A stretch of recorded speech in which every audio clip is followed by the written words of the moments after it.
కర్కాటక రాశి వారికి ఈ వారం చాలా అనుకూలంగా ఉంది. తృతీయ వ్యయాధిపతి అయిన బుధుడు అష్టమంలో ఉన్నారు. అదేవిధంగా అష్టమంలో రాహు ఉన్నారు. సప్తమాధిపతి అష్టమాధిపతి అయిన శని భాగ్యంలో, వ్యయంలో గురువు ఉన్నారు. షష్టమ భాగ్యాధిపతి అయిన గురువు. భాగస్వామ్య వ్యాపారాల్లో మంచి కలుసుబడదనంగా ఉంటుంది. రావాల్సిన బెనిఫిట్స్ ఏవైతే ఉన్నాయో వీరికి లభిస్తుంది. స్థిరాస్తులకు సంబంధించిన వ్యవహారాలు ఒక కొలికి వస్తాయి. రియల్ ఎస్టేట్ రంగంలో ఉన్న వారికి చాలా అనుకూలంగా ఉంటుంది. అయితే ప్రయాణాల విషయంలో తప్పనిసరిగా కొన్ని జాగ్రత్తలు తీసుకోవాలి. రెండవది, మనం ఏదైనా మాట్లాడేటప్పుడు కొన్ని ఆచితూచి వ్యవహరించాలి. ఆరోగ్య విషయంలో కొన్ని జాగ్రత్తలు తీసుకోవాలి. ద్వితీయాధిపతి అయిన రవి భాగ్యంలో ఉన్నారు.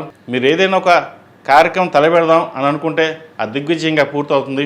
ఎప్పటి నుంచో కొన్ని ప్రాజెక్టులు పెండింగ్లో ఉన్నవి ఏవైతే ఉన్నాయో అవి రావడం, అదేవిధంగా ఉద్యోగం కోసం ప్రయత్నాలు చేస్తున్న వారికి ఒక మంచి ఉద్యోగం కూడా వచ్చే అవకాశం గోచరిస్తోంది. స్పెక్యులేషన్స్కి దూరంగా ఉండడం, ఏదైనా ఒక నిర్ణయం తీసుకుంటే దానికి కట్టుబడి ఉండడం ఈ వారం చెప్పదగిన సూచన.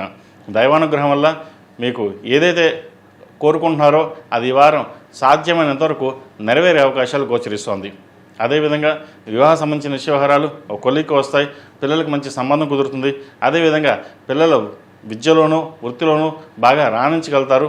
వారు ఏదైతే కోరుకున్నారో ఆ ఉద్యోగం లభించడం మీకు సంతోషకరమైన వాతావరణం అని చెప్పవచ్చు.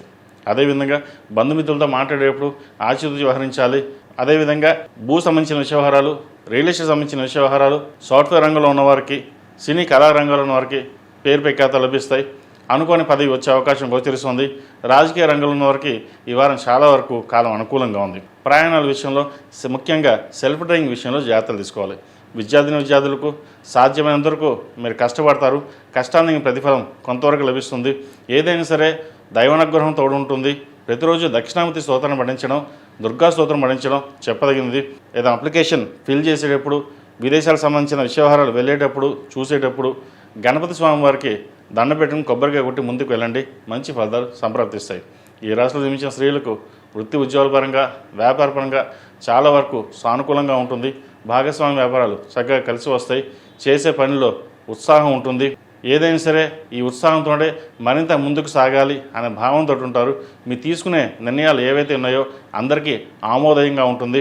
దేవుడి మీద భారం వేసి మీ కార్యక్రమం పూర్తి చేస్తారు. చక్కగా ఈ వారం చాలా వరకు అనుకూలంగా ఉంది. ఈ రాశివారు ప్రతిరోజు ప్రతినిత్యం దక్షిణామూర్తి స్తోత్రాన్ని పఠించడం, ఇంద్రాణి రూపు మెడలో వేసుకోవడం చెప్పదగిన సూచన.